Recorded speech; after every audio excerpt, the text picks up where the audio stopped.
सभी साथियों को मेरा प्यारा सा नमस्ते। साथियों, मैं सौरभ उप्रेती नॉलेज जंक्शन 2.0 में सुपर 55 सीरीज में आप सभी का स्वागत करता हूं। जी हाँ, इसमें हमने आप लोगों के बहुत सारे फीडबैक्स के बाद कंसिडर करते हुए इसमें 2 से 3 इम्पॉर्टेंट चेंजेस किए हैं, जिसमें सबसे इम्पॉर्टेंट चेंज है कि सुपर 55 सीरीज अब हमारी जनवरी नहीं, जी हाँ, फरवरी तक चलेगी, जैसे कि आप इस स्क्रीन में देख रहे हैं। इसके अलावा इसमें अब सुपर 55 में 30 क्वेश्चंस लिटरेचर के और हमारे 25 questions per day new questions specially selected by me, ठीक है, होंगे।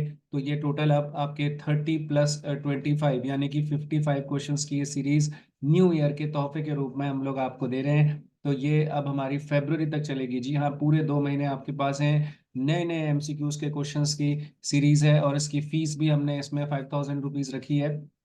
31 दिसंबर तक इसमें ऑफर है। और ये इसमें 1 घंटा लिटरेचर की एमसीक्यू की क्लास मिलेगी, 1 घंटा ग्रामर की मिलेगी, एमसीक्यू की रिकॉर्डिंग विद डिफाइनिंग मिलेगी। इसमें की पॉइंट्स को मैं डिस्क्राइब करता हूँ, डिफाइन करता हूँ, वो मिल जाएगा। एमसीक्यू की पीडीएफ मिलेगी आपको, प्लस इसके साथ साथ आपको आंसर की भी अलग से हम लोग प्रोवाइड कराएंगे। तो ये हमारी 31 दिसंबर तक हमारी ये जो स्पेशल सीरीज है, इसको आप देख सकते हैं साथियों। तो ये आप लोगों को स्पेशल तोहफे के तौर पे हम लोग की तरफ से है। इसको ज़्यादा से ज़्यादा संख्या में आप देखें। और हम लोग काफ़ी बच्चों का इसमें इंटरेस्ट आया है। जो भी साथी हमारे इसमें रजिस्टर करना चाहते हैं सीरीज़ के लिए, 7217469297 पे आप रमेश परगई सर से बात करके इसको देख सकते हैं। तो पर डे आपको 2 घंटे की क्लास प्लस 2 घंटे की रिकॉर्डिंग और उसके साथ पीडीएफ्स, दोनों पीडीएफ्स अलग अलग विद आंसर की आपको प्रोवाइड की जाएगी साथियों। तो देरी किस बात की है, आप इस सीरीज में ज़्यादा से ज़्यादा संख्या में जुड़िए। सुपर 55 की ये सीरीज अब एक की जगह 2 महीने, जी हाँ, डबल ऑफर आपके लिए है, ये आपको दिया जा रहा है। और इसी के साथ साथ इसी वीडियो में मैंने आप लोगों के लिए एक डेमो के तौर पर ग्रामर में जो एमसीक्यू की सीरीज हमने अभी शुरू करी है, उसमें जो सीरीज नंबर 2 का जो पेपर सॉल्व कराया है, यानी कि जो आज ही कराया है, वो मैं आप लोगों के साथ शेयर कर रहा हूँ। तो एंजॉय करें लर्निंग को अपने नॉलेज जंक्शन 2.0 में। खूब इस मैसेज को फैलाएं, शेयर करें, लाइक करें, सब्सक्राइब करें। मैं आपसे जल्दी ही मिलता हूँ क्लास में। ठीक है, थैंक यू सो मच।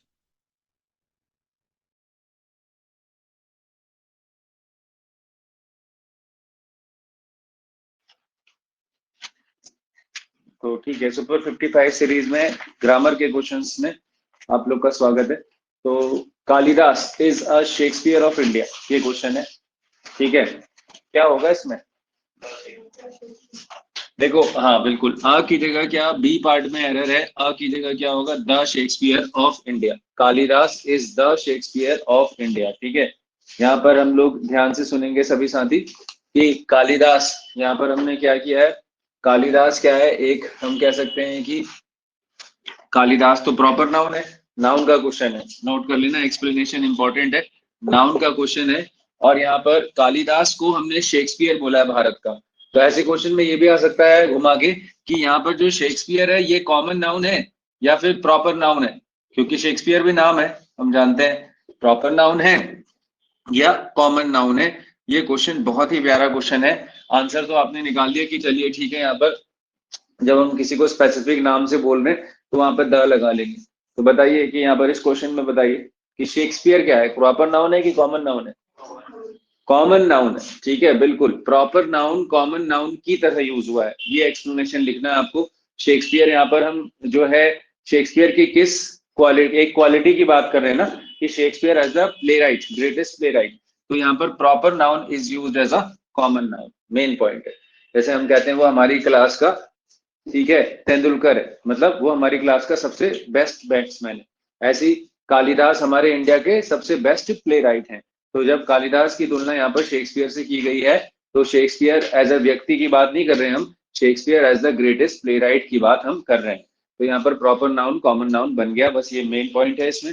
और जब भी प्रॉपर नाउन कॉमन नाउन बनता है साथियों, तो ध्यान देगी पूरी क्लास, उससे पहले आर्टिकल क्या आता है, द।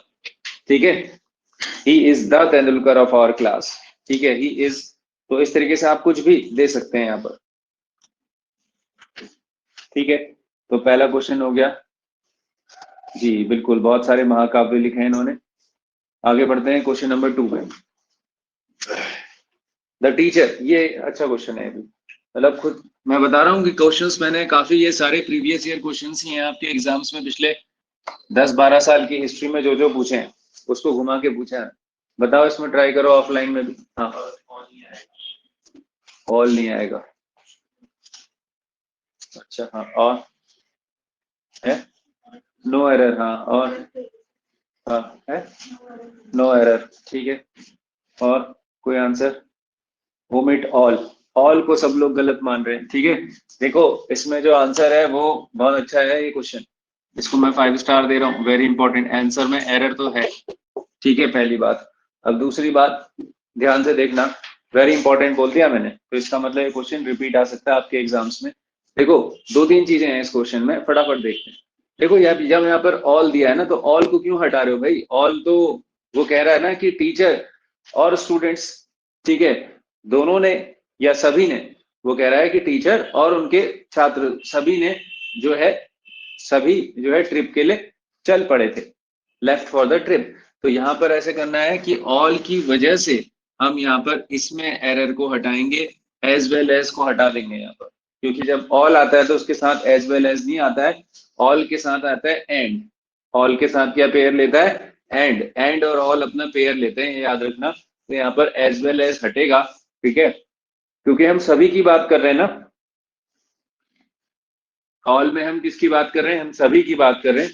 तो जब हम सभी की बात करते हैं तो वहां पर एज वेल एज, मतलब एज वेल एज में हमेशा याद रखना, पहला क्या होता था इसमें रूल, कि हमेशा सब्जेक्ट वन सब के अकॉर्डिंग आता था। तो हम सब्जेक्ट वन की बात ही नहीं कर रहे हैं, हम दोनों को फोकस इक्वल ले रहे हैं, टीचर को भी और स्टूडेंट्स को भी। तो इसलिए हम यहाँ पर एंड का यूज कर देंगे, ऑल को नहीं हटाएंगे, ठीक है ना।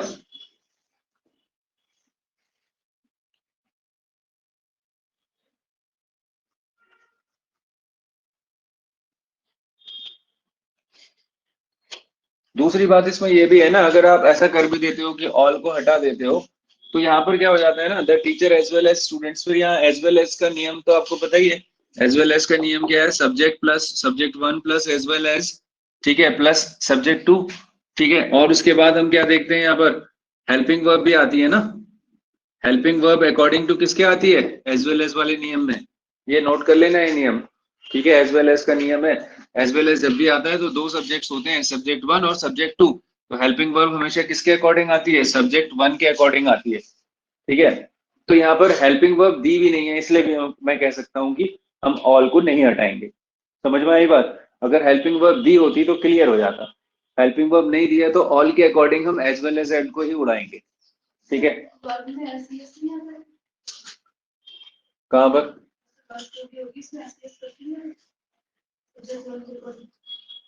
यहाँ पर? हाँ, नहीं तो मैं वही तो कह रहा हूँ, अब तो एज वेल एज को ही हटा दिया ना हमने, एंड कर दिया।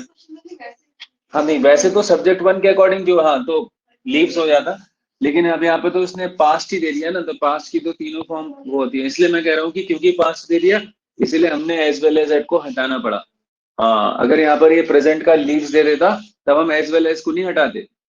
आया समझ में? फिर किसको हटाते? ऑल को हटा देते, फिर ऑल को हटा देते। आया समझ में क्वेश्चन? ठीक है। अगर यहाँ पर लीव्स होता ना, तो ये तो क्लियर हो जाता कि अकॉर्डिंग टू सब्जेक्ट वन लगा रहा है वर्ब। अब लेफ्ट में तो क्लियर नहीं है ना, लेफ्ट में तो सिंगुलर प्लूरल दोनों में लेफ्ट ही रहता है।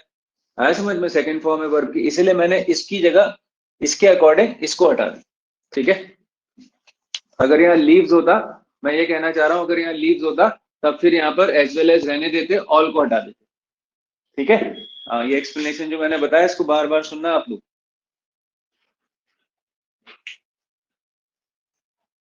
ठीक है। चलिए, next question. The river has overflown its banks. हाँ, लग रहा है एरर या नो एरर, क्या है इसमें भी? अच्छा, ही लिखा है, चलो इसको द कर दो। हाँ, इसको द मान लेते हैं। हाँ, चलो ये द है, ये एरर नहीं है। चलो और बताओ, टाइपो है ये? है, क्या होगा फिर? ओवरफ्लोन बताया था, वर्ब वाले टॉपिक में पढ़ाया था क्वेश्चन, क्या होगा? ओवरफ्लोड। बी पार्ट में एरर है, ठीक है। यहाँ पर रिवर के साथ जब फ्लो की बात आप करते हैं तो फ्लोड होता है उसका सेकंड फॉर्म, बहना, ठीक है। ओवरफ्लोड, ओवरफ्लोन कुछ नहीं होता। फिर से लिख लो, क्या बताया था? फ्लाई, फ्लू, फ्लोन, बिल्कुल रटाया था ये। और फ्लो, फ्लोड, और फ्लोड। देख लो अब, हाइलाइटर लगा के बिल्कुल अच्छे से लिख लो। Fly, flew, flown. फ्लाई का होता है थर्ड फॉर्म फ्लोन, ठीक है, फ्लाई मीन्स उड़ना। और फ्लो का मतलब क्या होता है? फ्लो का मतलब बहना, ठीक है। तो बहने, हमें रिवर की बात कर रहा है तो बहने की बात करेगा, तो यहाँ पर क्या हो जाएगा? द रिवर हैज ओवरफ्लोड, ठीक है। वही फ्लो या ओवरफ्लो एक ही बात है, तो उसका सेकंड फॉर्म क्या होगा? Overflowed. Clear? Important question. Sorry, second नहीं लग रहा है यहाँ पर, थर्ड लग रहा है ना, क्योंकि हैज है तो ये वाला फॉर्म लगाओगे, हैज है के साथ वर्ब की third form, the river has overflowed, ठीक है। ये वाला मगर याद रखना है, वर्ब का क्वेश्चन ना, फ्लाई, फ्लू, फ्लोन, और फ्लो, फ्लोड, फ्लोड, ठीक है। वर्ब टॉपिक लिख लेना। ये वाला भी टेक्निकल क्वेश्चन है, ठीक है। Rohan has been playing for his club for 15 years when his elbow got injured। बहुत इंपॉर्टेंट क्वेश्चन, एक्सप्लेनेशन इसका इंपॉर्टेंट। 5 स्टार रख दो इस क्वेश्चन पे। डिफिकल्ट क्वेश्चन की कैटेगरी में रख रहा हूं, ठीक है। और यहाँ पर शुरू करते हैं फिर। देखो एरर तो है इसमें, तो ये हेडविन क्यों हटाओगे गीता जी? यहाँ पर फॉर 15 years तो लिखा ही है, क्या दिक्कत है? पास्ट का बन ही रहा है सेंटेंस, ठीक है।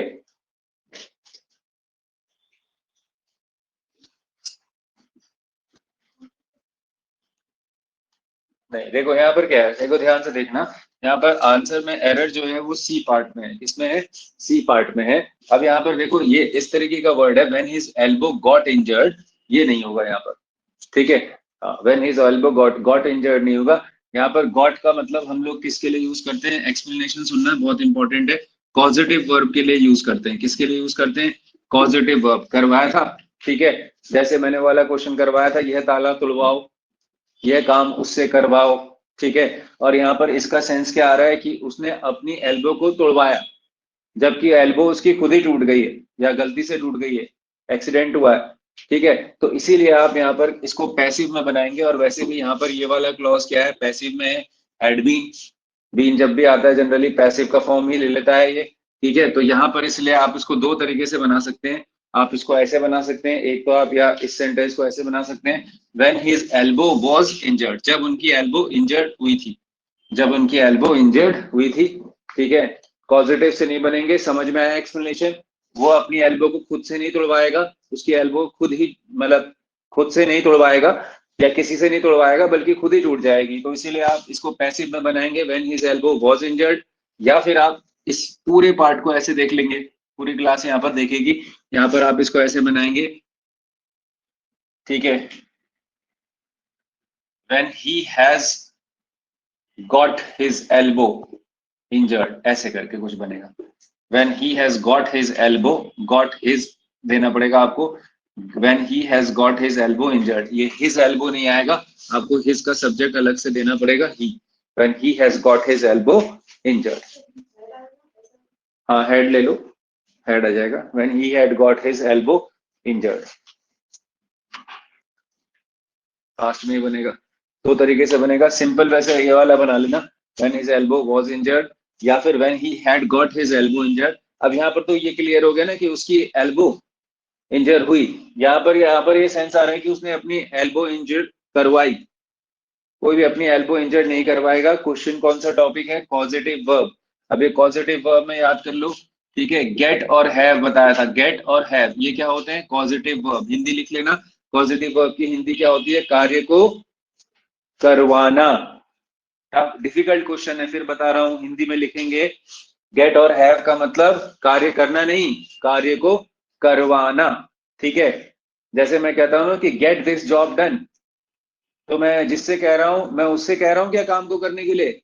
अगर मैं कह रहा हूं किसी, मेरे पास कोई सामने से एक व्यक्ति खड़ा है और मैं उससे बोल रहा हूँ get this job done for me, तो मैं उससे कह रहा हूँ काम करने के लिए या उसके थ्रू किसी और से कह रहा हूँ? उसके थ्रू किसी और से कह रहा हूँ, मैं उससे नहीं कह रहा डायरेक्टली करने के लिए। वो शायद मेरा जूनियर है, मैं उससे कह रहा हूँ कि जाओ भाई किसी और अपने जूनियर से जाके इस काम को करवाओ। तो ये वाला गेट होता है, इंटरेस्टिंग है ये, गेट दिस जॉब डन, ठीक है। इस तरीके से मैंने एक वाला क्वेश्चन दिया था जो मैंने कहा था बहुत इंटरेस्टिंग क्वेश्चन था, हैव दिस लॉक ब्रोकन, याद दिलवा रहा हूं, क्या थी उसकी हिंदी, यह ताला तोड़वाओ, have this lock broken, very important. Next question, my teacher did not object to me using the calculator, ये भी उतना ही बराबर इंपॉर्टेंट है, करवाया है मगर ये मैंने बहुत अच्छे से करवाया है। हाँ हाँ धीरज, हाँ यूजिंग, हाँ ज्योति में बताएं, यस दैट्स द आंसर। बिल्कुल, आप में से कुछ लोग ऑफलाइन में पकड़ रहे हैं, बहुत बढ़िया। देखो इस तरीके के वर्ड्स बताए थे ना, माइंड, ऑब्जेक्ट, जैसे मुझे उसका देर से आना खलता नहीं है, याद आ रहा है, मुझे उसके इस कार्य से कोई आपत्ति नहीं है या आपत्ति है जो भी, तो माइंड या ऑब्जेक्ट जब भी इस तरीके के वर्ड आते हैं तो यहाँ पर ये अपने बाद प्रेपोजिशन तो लेते हैं मगर उसके बाद यहाँ पर ये पोजेसिव एडजेक्टिव लेते हैं, ऑब्जेक्ट नहीं लेते, पॉजिटिव एडजेक्टिव लेते हैं। तो सी पार्ट में एरर है, तो यहाँ पर क्या हो जाएगा, the my teacher did not object to तो ठीक ही है, to my using the calculator, थोड़ा अटपटा सा बनता है सेंटेंस मगर ये एग्जाम में 101% 5 स्टार क्वेश्चन है ये एलटी में आपके। My teacher did not object to my using the calculator, मेरे टीचर को मेरे कैलकुलेटर यूज करने पर कोई ऑब्जेक्ट या आपत्ति नहीं है। तो नियम क्या बना इसका, जल्दी से देख लो, उसका रूल फिर से लिखो।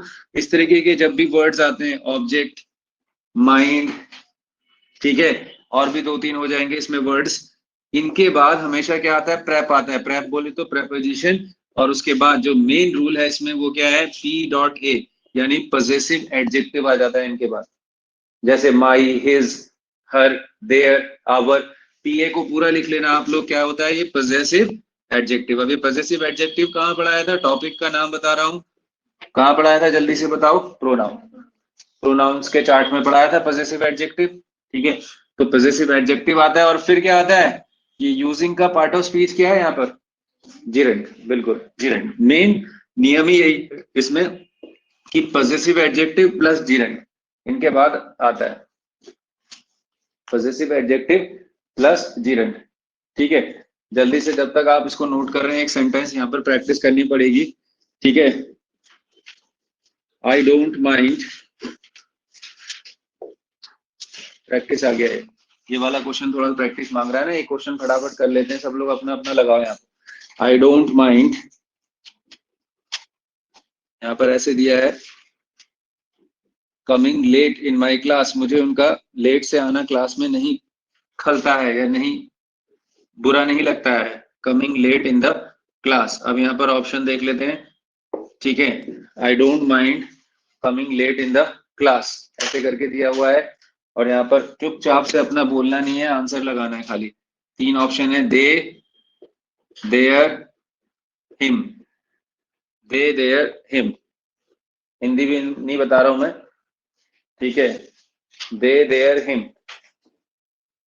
अब यहाँ पर जल्दी से निकाल दो यार आंसर इसका, फटाफट, आंसर बोलना नहीं है, मैं चेक करने, पॉजेसिव एडजेक्टिव लगाना है, जीरेंट दिया ही हुआ है, कमिंग, तीनों वैल्यूज में कौन सा है पॉजेसिव एडजेक्टिव,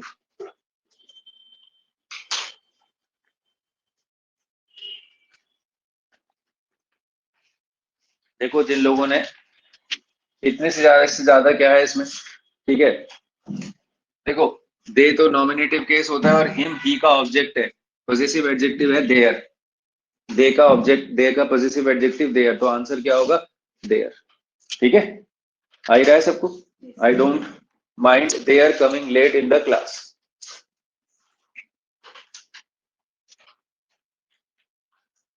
बिल्कुल, माई योर, हिज, नहीं माई योर, हाँ हिज भी होता है ना, ठीक है, ये सारे पॉजेसिव एडजेक्टिव्स हो जाते हैं। चलो आगे बढ़े, फिर नेक्स्ट क्वेश्चन देख लेते हैं। I met the gentleman today morning on my way to the market, ये थोड़ा टेक्निकल क्वेश्चन है,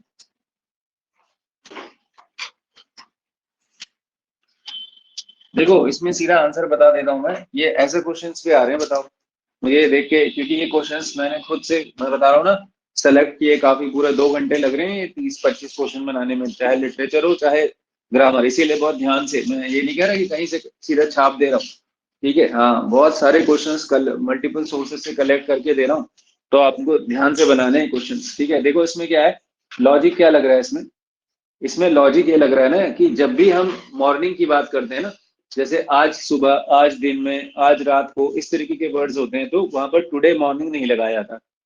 एरर इस पार्ट में है, बी में, याद रखना है वाला क्वेश्चन। इसमें हम इसको कहते हैं दिस मॉर्निंग, अगर जैसे आज सुबह की बात करूंगा मैं, तो हम दिस मॉर्निंग लिखेंगे, उसको टुडे मॉर्निंग नहीं लिखेंगे, ठीक है। अगर खाली मैं आज की बात करूंगा, जैसे मैं कहूंगा कि मैं आज लेट आया, या ऐसे कुछ भी कहूं, खाली आज की बात में तो टुडे लग जाएगा, लेकिन अगर आज की बात के साथ क्या होगा, टाइमिंग, जैसे आज दिन में, आज दोपहर में, आज सुबह, तो जब टाइमिंग आ जाता है और आज की बात होती है, तब हम वहां पर टुडे नहीं लगाते, हम वहां पर टुडे नहीं लगाते, हम वहां पर क्या लगाते, दिस लगाते, दिस मॉर्निंग, दिस आफ्टरनून, ठीक है, ये नोट कर लो। कैसे लिखोगे, टुडे को हटा देना, टुडे मॉर्निंग गलत हो गया, उसकी जगह दिस मॉर्निंग को टिक कर दो, और खाली टुडे सही है, हाँ फिर बता रहा हूँ, खाली टुडे तुम लिख सकते हो, लेकिन उसके साथ अगर टाइमिंग आ जाएगी तो गड़बड़ है, ठीक है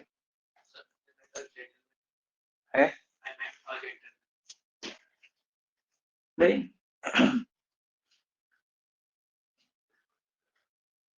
मतलब हम इसमें एरर नहीं कहेंगे आर्टिकल बेस ना, हम स्पेसिफिक सेंस में भी कह सकते हैं, हालांकि आप ये कह सकते हैं कि हमने जेंटलमैन को और डिफाइन नहीं किया है कि कौन से जेंटलमैन को, बट एज सच एरर नहीं है, हो सकता है स्पोकन मतलब उसमें वो स्पेसिफिक सेंस में ही कह रहा हो, ऐसा हम कह सकते हैं, ठीक है। तो द और अ का एरर ज्यादा नहीं माना जाएगा इसमें, ठीक है, कोई दिक्कत नहीं है। एक चीज और है इसमें,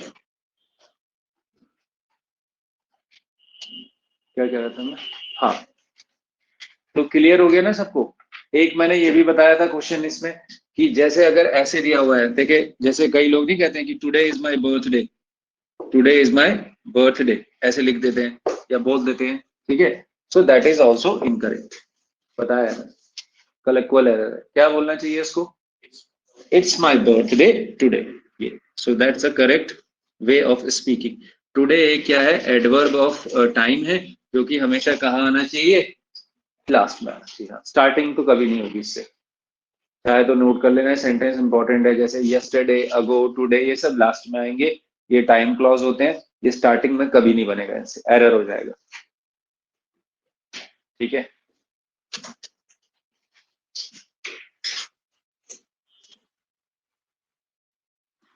क्वेश्चन नंबर 7, हाँ, the novel is interesting, informative and it is easy to read.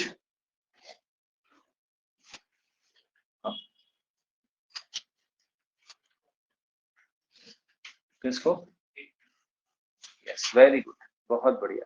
देखो भाई, जब नॉवल, यहाँ पर नॉवल को ही डिफाइन कर रहे हैं हम, तो उसको इंटरेस्टिंग भी कह रहे हैं हम, इंफॉर्मेटिव भी कह रहे हैं, एंड हमने कहा ही है, तो एंड के बाद भी हम नॉवल की ही बात कर रहे हैं, तो यहाँ पर ये डबल सब्जेक्ट देने की क्या जरूरत है इसको, नहीं है जरूरत, ठीक है। यहाँ पर हम डबल, हमने इसको इट फिर से बोल दिया ना नॉवल के बारे में, एंड जब लगा रहता है तो एंड उसी की बात कर रहा है जो उससे पहले आया है, तो इसलिए and is redundant, and is sorry, it is redundant, it is unnecessary, तो इट को उड़ा दो आप, तो सी पार्ट में एरर है, तो आप इसको लिख लोगे and is easy to read, and is easy to read, ठीक है, बहुत अच्छा सा टेक्निकल क्वेश्चन है।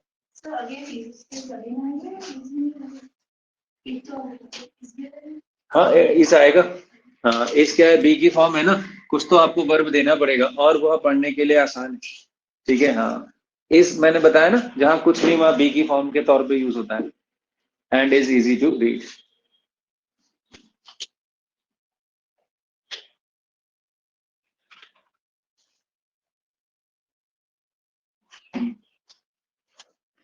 वैसे मैंने कुछ जगह ना ऐसा भी देखा है कि एंड के बाद सीधे इजी टू रीड भी कर देते हैं ना वो, क्योंकि यहाँ पर इस, यहाँ पर ये तो वैसे दिया ही है इन्होंने, ठीक है, हाँ, तो मेरी नजर में ये भी गलत नहीं है, ठीक है, ये और छोटा बन जा रहा है इससे, ठीक है, गलत ये भी नहीं है, ये भी ठीक ही है, मगर इन दोनों में आप ज्यादा वो कहेंगे तो मैं इसको कहूंगा, क्योंकि इसकी जरूरत यहाँ पर इतनी ज्यादा नहीं है। तीसरी बात, इट तो बिल्कुल ही नहीं है, ठीक है,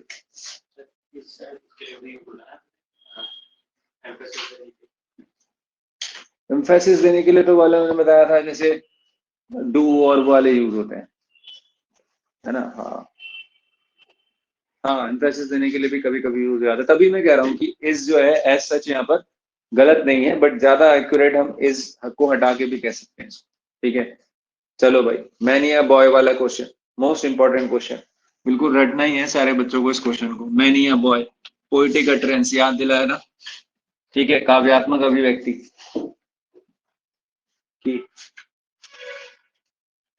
कई लड़के जो है खुश थे जब हमारी क्रिकेट टीम ने ऑस्ट्रेलिया में विक्ट्री मिली थी, तो वो खुश थे, डांस कर रहे थे, दे were happy dancing.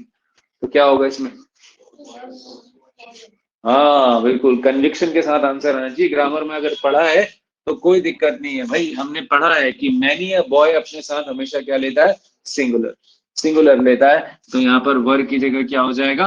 Was. Very important, very important लिख दिया मैंने यहाँ पर, ठीक है। अब नियम क्या है इसका? ये ऐसे बनता है कि मैनी के बाद क्या होता है? सिंगुलर नाउन, और हेल्पिंग वर्ब भी क्या होती है? सिंगुलर होती है, और पोजेसिव में भी क्या होता है? सिंगुलर हो जाता है, सिंगुलर पोजेशन, सिंगुलर पोजेशन। जैसे अगर गर्ल होता तो यहाँ हर हो जाता, देयर नहीं होता, और अगर बॉय होता तो क्या हो जाता? हिज। तो क्या लिखा मैंने? मैनी के बाद नाउन भी सिंगुलर, हेल्पिंग वर्ब भी सिंगुलर, और सिंगुलर पोजेशन, ठीक है। अगर अ को हटा दो तो क्या हो जाएंगी सारी वैल्यूज? सारी वैल्यूज प्लूरल। तो फिर हो जाता मैनी बॉयज, तब फिर है वर ठीक था, ठीक है। S dot possession, singular possession लिखा है मैंने। एसएचवी क्या है? Singular helping verb. Question number 9, the gentry of the town was invited. देखो, जब भी इस तरीके के वर्ड्स आएंगे ना, ये हमेशा कलेक्टिव में प्लूरल माने जाते हैं। जैसे जेंट्री, पोल्ट्री, इन्फेंट्री, पीजेंट्री, लिख लो फटाफट। जेंट्री नाउन का क्वेश्चन है ये, ठीक है। पोल्ट्री, पीजेंट्री, पीजेंट्री, इन्फेंट्री, ठीक है। ये कुछ ऐसे वर्ड्स हैं जो आपके हमेशा क्या होंगे? They are always taken as collective noun plural, they are always treated as plural. इनको प्लूरल माना जाएगा, तो प्लूरल माना जाएगा, तो प्लूरल में कौन सा ऑप्शन है? Were invited, the gentry of the town were invited. Improvement करना है ना इसमें, वॉज इनवाइटेड की जगह क्या होगा? वर इनवाइटेड, ठीक है। यहाँ पर अंडरलाइन कर लेना इसको, यहाँ पर एरर है, the gentry of the town were invited.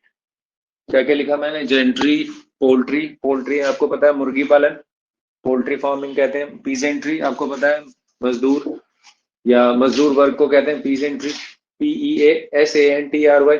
और ये लिखा है मैंने इन्फेंट्री, आर्मी की बहुत टुकड़ी जो आगे से लड़ती है हथियारों के साथ, कही जाती है इन्फेंट्री, INFANTRY, इन्फेंट्री, ठीक है। चलिए आगे बढ़ते हैं। क्वेश्चन नंबर 10, ये भी अच्छा क्वेश्चन है, यहाँ पर काफी चीजें सीखने को मिली थी मुझे, मैं आप लोगों से बताता हूँ, ठीक है। देखो क्या कह रहा है, after their written exam you will have an oral exam. Technical question है यहाँ पर, लैंग्वेज से फंसाने वाला क्वेश्चन है बस, ठीक है। तो याद रखना कि जब भी इस तरह के क्वेश्चन आते हैं, ये जब कॉलेज में स्पेशली ग्रेजुएशन या पोस्ट ग्रेजुएशन के बाद आपका जो रिटन एग्जाम हो जाता, जैसे आपका रिटन एग्जाम हो गया पहले, इस क्वेश्चन में दो तरीके के क्वेश्चन हैं, ध्यान से सुनना, बहुत ध्यान से। मैंने क्या बोला कि रिटन एग्जाम, ये जनरली जैसे कोई रिटन एग्जाम आप देते हो, जैसे कॉलेजेस में देते हैं, उसके बाद जब आपका ओरल एग्जाम होता है, तो उसको ओरल एग्जाम नहीं कहते, जो हम कह सकते हैं कि स्पोकन, हाँ स्पोकन एग्जाम होता है, उसको हम कहते हैं वीवा वूस, वीवा वूस, VOCE, वीवा वूस, इसका प्रोनाउंसिएशन है वीवा वूस, वीवा, वो बिल्कुल सही स्पेलिंग है VOCE, ठीक है, वीवा वोस। तो इसकी जगह ओरल एग्जाम की जगह क्या यूज होगा? वीवा वोस यूज होगा, VIVA और VOCE, 5 स्टार, वेरी इंपॉर्टेंट। मतलब कहाँ यूज होगा वीवा वोस? बिल्कुल टेक्निकली बता रहा हूँ, वीवा वोस यूज होगा जब आपका कोई स्पोकन एग्जाम होता है, स्पेशली आपका कह सकते हैं हम इन कॉलेज, ठीक है, या एकेडमिक्स में होता है। एकेडमिक्स, मेन वर्ड लिख दिया मैंने, एकेडमिक्स में अगर आपका कोई भी एग्जाम होगा, हो सकता है 12th के बाद हो आपका, 12th में पेपर आपने दिए, उसके बाद आपका स्पोकन एग्जाम है। मैं इसको ओरल नहीं बोल रहा, वर्ड ओरल का मतलब बताऊंगा अभी। तो स्पोकन एग्जाम है, तो उसके लिए हम एकेडमिक्स में जब होता है तो वीवा वोस यूज करते हैं, हम नहीं कहते वाइवा हो रहा है भाई, ठीक है। एमए भी होता है, पोस्ट ग्रेजुएशन में वाइवा का पेपर होता है, पीएचडी डिसर्टेशन में वाइवा, तो दैट इज देयर। अब यहाँ पर आते हैं ओरल एग्जाम। ओरल एग्जाम भी वर्ड यूज होता है ये, ठीक है। ओरल एग्जाम मगर कहाँ पर यूज होता है, जब हम फॉरेन लैंग्वेज का पेपर देते हैं ना, फॉरेन लैंग्वेज का, तो उस समय जो स्पोकन एग्जाम होता है, उसको हम क्या कहते हैं, ओरल एग्जाम। वेरी इंपॉर्टेंट, बिल्कुल याद कर लो भाई, टेक्निकल पॉइंट बता रहा हूँ। फॉरेन लैंग्वेजेस के पेपर में जब स्पोकन एग्जाम हम देते हैं तो उसको हम क्या कहते हैं, oral exam, oral test, oral exam. जैसे for example, if you are learning French language, now when you are going to get your certificate, before that, if they are conducting your spoken exam, you will say the word oral exam there, you will not say the word viva, ठीक है। तो viva और oral exam में बिल्कुल technical difference clear। oral exam is used for foreign languages and viva is used for spoken, as a spoken exam in academics, ठीक है। Academics में सब आ जाएगा तुम्हारा, 12th, ग्रेजुएशन, पोस्ट ग्रेजुएशन, सब कुछ, डिसर्टेशन, पीएचडी, सब। चलो आगे बढ़े। Question number 11, how is that neither your friend Ramesh या महेश जो भी है, nor his brother Ramesh have protested against this injustice. बिल्कुल भाई, नीदर नॉर, इधर और, कुछ भी लगा लो यहाँ पर। नीदर नॉर, इधर और वाले नियम क्या था, इधर और, इधर या और नीदर या नॉर, इसमें नियम क्या है भाई, इसमें जो है हमारा हेल्पिंग वर्ब किसके अकॉर्डिंग लगता था, सब्जेक्ट टू या फिर क्लोजर टू द, हम कह सकते हैं कि सेकंड सब्जेक्ट, ठीक। तो यहाँ पर रमेश के अकॉर्डिंग लगेगा। रमेश सिंगुलर है कि प्लूरल, सिंगुलर, इसीलिए क्या आएगा, हैज।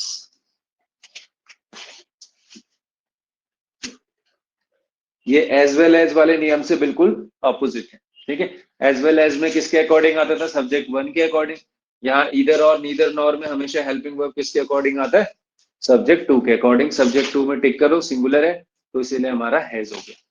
सर और नॉर ही लगाओ, मतलब और ही लगाओ या इधर ही लगाओ, उसमें भी सब्जेक्ट टू, सब्जेक्ट टू, ठीक है। ये भी नोट कर लेना, अगर खाली नॉर होगा या खाली और होगा तो उसमें भी किसके अकॉर्डिंग आएगा, सब्जेक्ट टू के ही अकॉर्डिंग आएगा, बिल्कुल, ठीक है।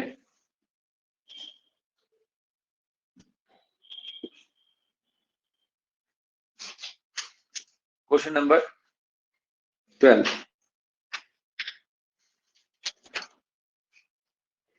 बहुत अच्छा क्वेश्चन है, ठीक है। I have no news from him for a long time. क्या इसमें नो एरर है, क्या इसमें कोई एरर है, एरर है तो कहाँ, नो एरर है तो इसका मतलब तो सही है फिर तो। हाँ बताओ भाई, इसमें बताओ, हैज, हैज कैसे हो जाएगा, Meera ma'am, Nisha ma'am, has नहीं है, ठीक। आई के साथ कभी हैज लगाएंगे हम, वैसे भी नहीं लगाएंगे, है? नो में भी क्या दिक्कत,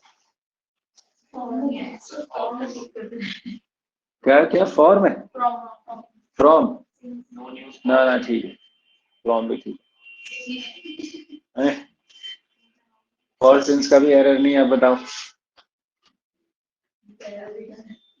हैव हर्ड, भाई हर्ड क्यों लगा रहे हो, देखो तुम्हारे हैव तो मैंने बताया कि अभी आई के साथ हैव तो लगता ही है, हाँ लॉन्ग टाइम है तो क्या होगा, फंसा दिया क्वेश्चन ने। हाँ मिस्टर ठाकुर दत्त बहुगुणा जी, है पास्ट बन जाएगा, मतलब क्या बनाओगे पास्ट, नहीं कहाँ चेंज करोगे पास्ट के लिए, हाँ बताओ। देखो यहाँ पर ये है क्वेश्चन तगड़ा लग रहा है, वन लाइन का। फॉर अ लॉन्ग टाइम क्या दिखा रहा है, आपका टाइम क्लॉज नहीं, टाइम क्लॉज दिखा रहा है, काफी लंबे समय से मुझे खबर नहीं है। और जब ये टाइम क्लॉज दिखा रहा है तो यहाँ पर तुम खाली, यहाँ पर तुमने क्या लगाया, हैव। ठीक है, अब जब तुम न्यूज की बात कर रहे हो तो तुम्हारे पास नहीं है ना खबर, और यहाँ पर हमें हैव का थर्ड फॉर्म हैड लगाना पड़ेगा प्रेजेंट परफेक्ट के साथ। तो खाली हैव नहीं होगा तुम्हारे पास, खाली न्यूज नहीं, तुम्हारे पास न्यूज नहीं है भी, मतलब है या नहीं जो भी है, क्योंकि नहीं न्यूज, नो न्यूज मतलब नहीं होना।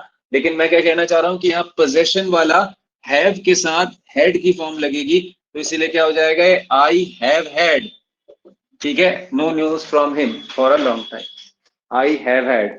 ठीक है, यानी कि ये किस टाइप का बन गया, क्या बन गया ये जल्दी से बताओ, present perfect, present perfect continuous type का बन गया है, क्योंकि यहाँ पर टाइम क्लॉज था ना।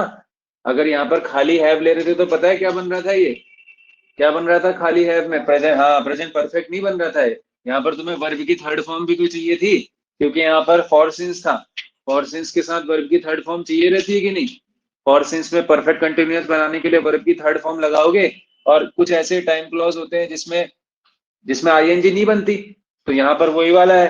तो इसीलिए I have had no news from him for a long time, मेरे पास उसके बारे में कोई खबर नहीं है। 5 स्टार क्वेश्चन दे दिया अब मैंने इसको, क्योंकि ये क्वेश्चन हम लोग ने देखा कि बिल्कुल ही अलग टाइप का है। ठीक है, वेरी इंपॉर्टेंट, हाईलाइट कर देना। तो अब क्या बन गया, आई हैव हैड, तो ए पार्ट में एरर था, I have had no news from him for a very long time. Clear. इसी में मैंने एक मुहावरा बताया था तुम लोगों को, बताओ याद है सबको, no news is good news, बड़ा अच्छा सा खबर, बहुत अच्छा मुहावरा है ये, no news is good news. बता दो जरा किसको याद है, सब ठीक है? सब ठीक सब ठीक है, बिल्कुल। बताने लायक। हाँ, मतलब ये कह सकते हैं कि अगर हमें किसी की कोई खबर नहीं मिल रही, इसका मतलब सब ठीक है। No news is good news means everything is all right. ठीक है, हम कहते हैं अपने दोस्त से कहेंगे कि यार भाई बहुत समय से भाई तुमसे बात नहीं हुई, तो तुम्हारा दोस्त कहेगा कि भाई no news is good news, that means मैंने कोई खबर नहीं दी, इसका मतलब सब कुछ ठीक ही है। So no news is good news, ये एक मुहावरा भी आ गया बढ़िया सा। ठीक है, नहीं ऑल न्यूज इज ओके नहीं है इसका मतलब, हाँ सेंस थोड़ा चेंज हो जाएगा, है ना। चलिए, question 13, as the thieves ran out of the bank, they got into the gateway car which was waiting with its engine running.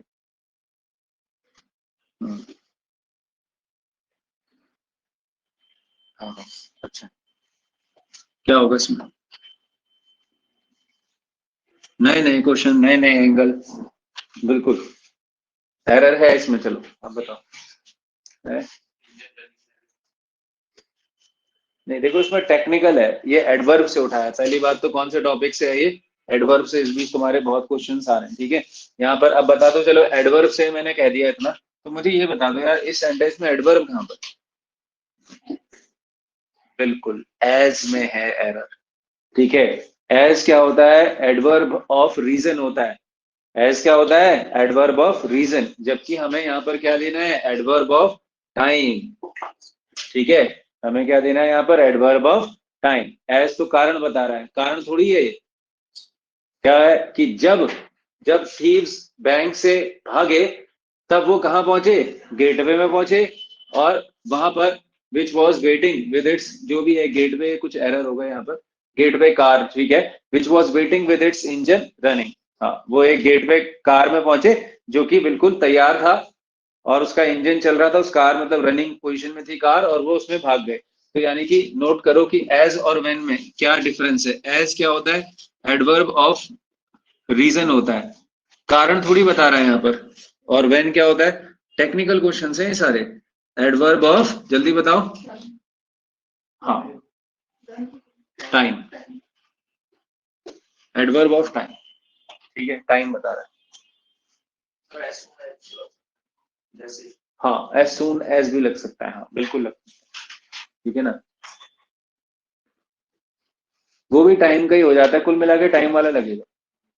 ठीक है, वैसे एज सून एज का मतलब होता है साइमल्टेनियस के लिए, जो ही उन्होंने एक किया त्यों ही वो भागे। लेकिन वहां पर हम ये कहना चाह रहे हैं कि पहले उन्होंने ये किया ना, एज सून एज और व्हेन में क्या डिफरेंस है? एज सून एज में दोनों घटनाएं क्या होती हैं? साथ साथ हो जाती हैं। व्हेन में पहले ये हो गया फिर ये हो गया। और दूसरी बात कि व्हेन अपने साथ एज सून एज नहीं होगा बल्कि इसमें, क्योंकि व्हेन अपने साथ पेयर में क्या लेता है? हाँ, गेट। व्हेन और गेट या इस तरीके, मतलब आगे पीछे होते हैं एक्शन, ऐसे लिख लेना ना, साइमल्टेनियस नहीं होते हैं व्हेन में। ठीक है, वन आफ्टर अनदर लिख दो, वन आफ्टर अनदर एक्शन होते हैं व्हेन में। ठीक है, बढ़े आगे। चलो नेक्स्ट क्वेश्चन देख लेते हैं फटाफट। Question number 14। He denied that he had not stolen my purse। ठीक है, इसमें आगे का पोर्शन ही गायब है। ठीक है, कोई बात नहीं, इसी में एरर है इतने तक में। बताओ बी, ए या बी पार्ट में ही एरर है, इसको कंप्लीट। देखो जब भी डिनाई आता है ना तो अपने साथ वो नॉट नहीं लेता, बिल्कुल। डिनाई का मतलब ही होता है मना करना। ठीक है, तो डिनाई के साथ नॉट नहीं आएगा, तो क्या बन जाएगा एरर? ए पार्ट में क्या होगा, कैसे लिखोगे आप इसको? He denied that he had stolen my purse. उसने इस बात से मना किया कि उसने मेरे पर्स को चुराया है। यहाँ पर इसको कंप्लीट कर लेना, दो I was sure about it, ऐसे करके कुछ लिख लो, दो I was sure about it, हालांकि मैं उसके बारे में निश्चित था। ठीक है, क्वेश्चन 15।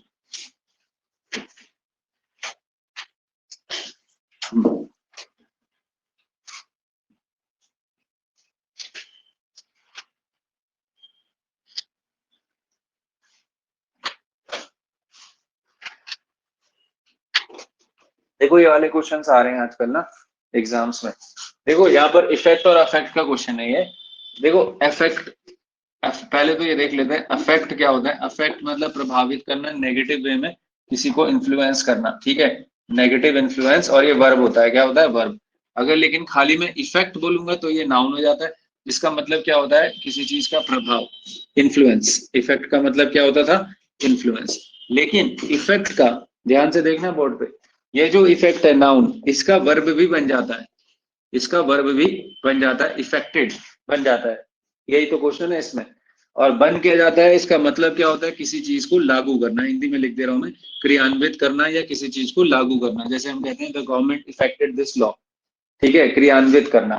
तो यहाँ पर अफेक्टेड की जगह, यहाँ पर क्योंकि नया हेडमास्टर है तो उसने कई बदलावों को लागू किया है, तो इसीलिए क्या होगा इसका answer? B. The new headmaster effected many changes. ठीक है, affect verb, negative influence, effect noun, influence खाली इन्फ्लुएंस, पॉजिटिव ही होता है जनरली, और इफेक्टेड लागू करना वर्ब के तौर पे। यहाँ इफेक्टेड क्या हो जाता है? इसकी इफेक्ट की वर्ब फॉर्म बन जाती है। ठीक है,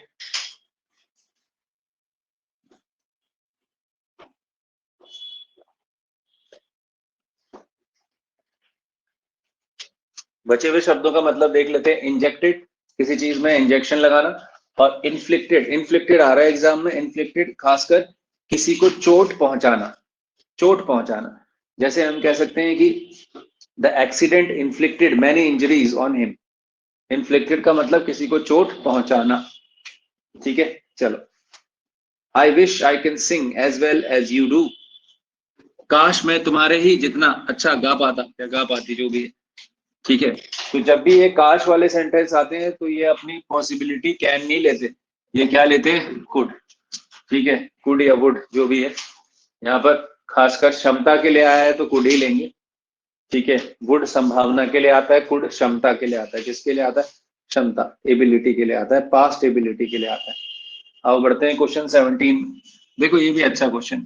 flute recitation was highly appreciated. Flute मतलब बांसुरी वादन। ठीक है, तो उसके बांसुरी वादन का की काफी प्रशंसा की गई। हिंदी में ऐसे बोलेंगे, उसके बांसुरी वादन की काफी प्रशंसा की गई। तो जब भी कोई म्यूजिकल इंस्ट्रूमेंट होता है, जब भी कोई म्यूजिकल इंस्ट्रूमेंट होता है, या फिर जब भी कोई म्यूजिकल परफॉर्मेंस होती है, परफॉर्मेंस भी हो सकती है, परफॉर्मेंस या इंस्ट्रूमेंट, तो उसमें आप रिसाइटेशन नहीं कहते, आप रिसाइटल कहते हैं। क्या यूज करते हैं उसके लिए? रिसाइटल। ठीक है, हिंदी में आप लिख सकते हैं वादन। ठीक है, बांसुरी वादन, या फिर जैसे हम कहते हैं ना किसी चीज के म्यूजिकल परफॉर्मेंस, या फिर क्या लिखा मैंने? म्यूजिकल इंस्ट्रूमेंट या परफॉर्मेंस, इंस्ट्रूमेंट या परफॉर्मेंस के लिए आप क्या यूज करते हैं, रिसाइटल, और रिसाइटेशन आप कब यूज करते हैं, पठन, ठीक है, specially to read a poem या to read a piece of literature publicly. जब आप किसी साहित्य के हिस्से को या किसी साहित्य के किसी अंश को क्या करते हैं, पब्लिकली, सार्वजनिक रूप से उसका क्या करते हैं, उसको बोलते हैं, तो हम उसके लिए क्या यूज करते हैं, recitation. To read a piece of literature publicly हो गए, पब्लिकली, पब्लिकली, ठीक है, लिख लिया सबने। To read a piece of literature publicly is called as recitation. Hindi बता रहा हूं, पठन, ठीक है, वाचन, पठन या वाचन, जिसको हिंदी लिखना है बिल्कुल लिख लो, पठन या वाचन के लिए हम रिसाइटेशन कहते हैं, जैसे हम कहते हैं काव्य वाचन हुआ, ठीक है, और ये मैंने बताया आपको वादन, ठीक है, किसी चीज का परफॉर्मेंस, म्यूजिकल परफॉर्मेंस के लिए आप रिसाइटल कहते हैं, ठीक है। चलिए आगे बढ़ते हैं। He told to us everything he knew। Narration का क्वेश्चन है, नरेशन का क्वेश्चन है भाई, हाँ जी, देखो, अरे भाई जब भी टोल्ड लगाओगे तो टोल्ड के बाद आपका टू क्यों लगेगा, सीधा ऑब्जेक्ट लगता है ना, ही टोल्ड अस, ठीक है, बता रखा था ये क्वेश्चन। तो अब आपका एरर किस में हो जाएगा,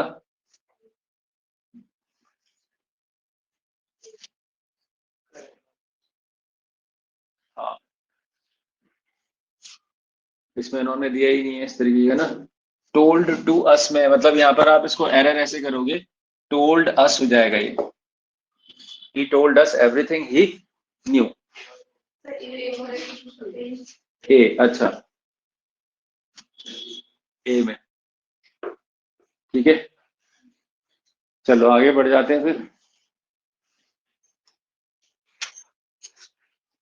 I am not telling that you should hunt out people to pursue your policies।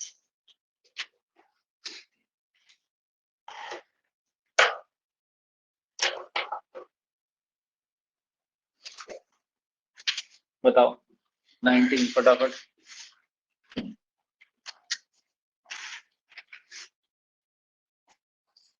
देखो 19 में क्या होगा, सारे बच्चे देखना, जब भी हम यहाँ पर बात करते हैं ना, आई एम नॉट टेलिंग, देखो यहाँ पर हम टेलिंग जो है, टेलिंग के बाद हम उसको जनरली इनडायरेक्ट स्पीच में यूज करते हैं ना, यहाँ पर आप सीधा सीधा आई एम नॉट सेइंग हो जाएगा, टेलिंग की जगह क्या हो जाएगा, ज्यादा ज्यादा एप्रोप्रिएट वर्ड क्या है, saying. I am not saying that you should hunt out people, you should hunt out people to pursue your policies, ठीक है। टेलिंग और सेइंग में फर्क देख लेते हैं जल्दी से, टेलिंग और सेइंग। टेलिंग जब आप क्या करते हैं, टेलिंग में क्या होता है, किसी चीज का नरेशन होता है, क्या होता है, नरेशन होता है, और सेइंग में आप सिंपली किसी चीज को, ठीक है, डिस्क्रिप्शन करते हैं, ये बस मेन वर्ड आ गया इसमें।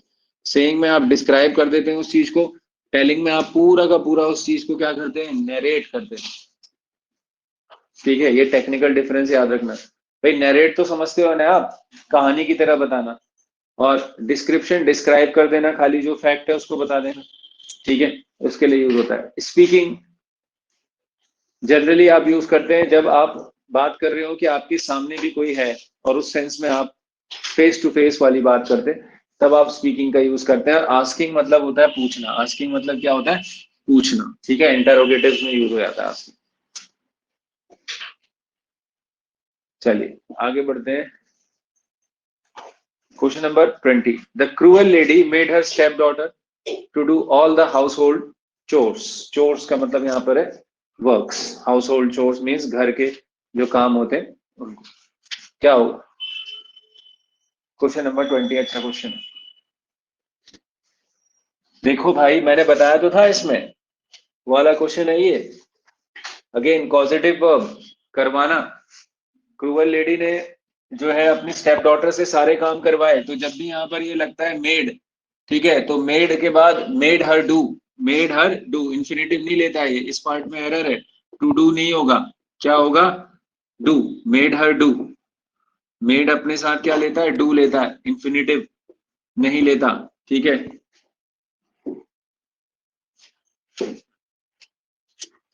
भाई ऐसे तो कहते हो तुम, ऐसे कहते हो ना, आई मेड, क्या कहते हो अपने स्टूडेंट्स, मैंने अपने स्टूडेंट से यह काम करवाया, तो क्या लिखते हो, आई मेड माई स्टूडेंट्स, ठीक है, मैंने अपने स्टूडेंट से गृह कार्य करवाया, ठीक है, I made my students dash the homework, homework, तो यहाँ पर क्या लिखते हो, to do, I made my students to do the homework, या I made my students do the homework, do the homework. जब भी इस तरीके के वर्ड्स आते हैं पॉजिटिव वर्ब्स, ध्यान से सुन लो फिर से, एक्टिव वॉइस में क्या लेते हैं, ये बेयर इन्फिनेटिव, ऐसे लिखवाया था मैंने, एक्टिव वॉइस में क्या लेते हैं, बेयर इन्फिनेटिव। बेयर का मतलब क्या होता है, विदाउट, और इन्फिनेटिव का मतलब होता है टू प्लस वी वन, तो टू प्लस वी वन में टू को हटा दो तो विदाउट टू हो गया वो, तो बेयर इन्फिनेटिव्स लेते हैं, ठीक है। अब इसी का अगर तुम पैसिव बनाओगे ना, क्या बनाओगे, पैसिव, जैसे द स्टेप डॉटर या हर स्टेप डॉटर, ठीक है, वॉज मेड टू डू, वहां क्या बनाओगे तुम,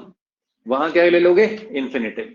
तो नियम क्या लिखा, बहुत शॉर्ट में लिखो, एक्टिव वॉइस, ठीक है, मेड के साथ क्या आता है, खाली वर्ब की first form V1, bear infinitive का चक्कर छोड़ो, इतना टेक्निकल लैंग्वेज, आप क्या लिखोगे, खाली V1 आ जाता है। लेकिन अगर यही पैसिव वॉइस में बनेगा, तो पैसिव वॉइस में क्या बन जाता है ये, ठीक है, पैसिव का हेल्पिंग वर्ब, अब कुछ भी हो सकता है वो, हेल्पिंग वर्ब ऑफ पैसिव जैसे वॉज हो गया, helping verb of passive plus made, verb की थर्ड फॉर्म तो लेगा ही लेगा, मेड प्लस क्या लेगा अब बताओ, two plus V1, two plus V1 ले लेगा, टू प्लस V1 ले लेगा, ठीक है।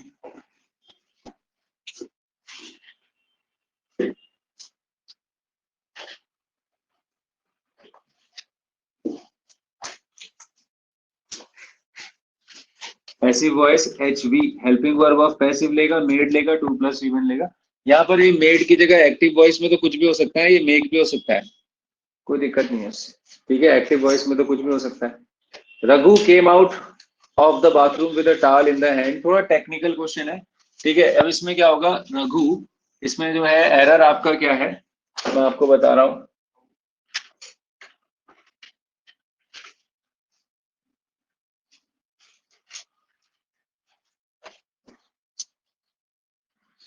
इसमें एक्चुअली दो पार्ट में एरर है, क्वेश्चन थोड़ा सा ये गड़बड़ टाइप का है। इसमें ऐसा है, Raghu came out of the bathroom with a towel in the hand, ये थोड़ा सा सेंटेंस का सेंस नहीं बन रहा है, नॉन सेंस बन रहा है। इसको आप ऐसे करोगे, रघु को उधर तोड़ दो और फिर इसके बाद इस सेंटेंस को देखो, अब आप रघु ऐसे लिखना है आपका, उसका करेक्ट आंसर लिख लो खाली रघु, ठीक है, विद अ टॉवल, पता है, नहीं तो इसका अर्थ का अनर्थ हो जा रहा है,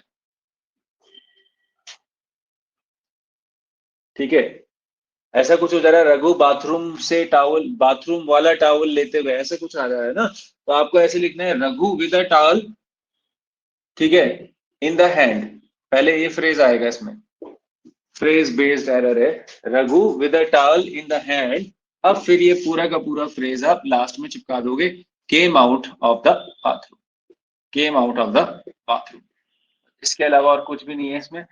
आपको कॉमा भी लगाना पड़ेगा, Raghu with a towel in the hand, Raghu, ठीक है, अपने हाथ में टॉवल लेते हुए बाथरूम से बाहर आया, came out of the bathroom, ठीक है। चलो 22, scarcely had the function started then it began to rain, हाँ जी, scarcely अपने साथ क्या लेता है, when, याद करवाया था, ठीक है, SW, यानी कि scarcely अपने साथ when लेता है, तो इसलिए एरर यहाँ पर क्या हो जाएगा, then की जगह क्या हो जाएगा, when, ठीक है, then की जगह when। फिर क्वेश्चन नंबर 23, देखो यहाँ पर ये ही नहीं है, हिज है ये, ठीक है, ही नहीं है, हिज है यहाँ पर, ठीक है, हिज स्टूडेंट्स, इसको थोड़ा सा करेक्ट करेंगे, his students were awaiting for the arrival of the chief guest, अब बताओ क्या होगा एरर। देखो दो चीजें याद रखना, या तो आप अवेटिंग के साथ कोई भी प्रेपोजिशन नहीं लगाते, नो प्रेप, ठीक है, प्रेपोजिशन नहीं लगाते, या फिर आप वेटिंग लगाते हो और उसके साथ क्या लगाते हो, फॉर, या फिर क्या करते हो आप, वेटिंग लगाते हो उसके साथ फॉर। तो यानी कि आप इसको ऐसे लिख सकते हो, awaiting is equal to waiting for, awaiting is equal to waiting for, ठीक है। तो अब यहाँ पर फिर करेक्ट कर लो, क्या हो जाएगा, दो तरीके से कर सकते हो, या तो अवेटिंग, अवेटिंग रहने दो, फॉर को हटा दो, नो प्रेप, या फिर आप इसको क्या कर सकते हो, फॉर को रहने देना है तो अवेटिंग को हटा दो और इसकी जगह क्या लिख दोगे, क्या लिख दोगे, waiting for, waiting for the arrival. तो अवेटिंग इज इक्वल टू, ये दोनों के बीच में इक्वल टू का साइन भी लगा दिया मैंने, नोट कर लेंगे सारे बच्चे, awaiting is equal to waiting for, बस ऐसे भी लिख सकते हो आप, या तो अवेटिंग लगाओ, कोई प्रैप में मत लगाओ, या फिर वेटिंग फॉर लगा दो। चलो next, Henry asked his wife what had she prepared for dinner that night. Henry asked his wife what had she prepared for dinner that night. हाँ बिल्कुल, यहाँ पर जब कंजंक्शन लगाया what as a relative pronoun लगाया, तो यहाँ पर एक क्वेश्चन मार्क के फॉर्म में ले दिया इसने, ये नहीं होगा, यहाँ पर इसका चेंज हो जाएगी वैल्यूज, ठीक है। जब question words as a relative pronoun लगते हैं तो क्या हो जाता है, यहाँ पर सब्जेक्ट पहले आता है फिर हेल्पिंग वर्ब, तो what she had prepared, B part में एरर है, व्हाट शी हैड प्रिपेयर्ड, ये वाला क्वेश्चन कई बार करा दिया। लास्ट क्वेश्चन में आते हैं, during the last few years the company works hard to modernize its image.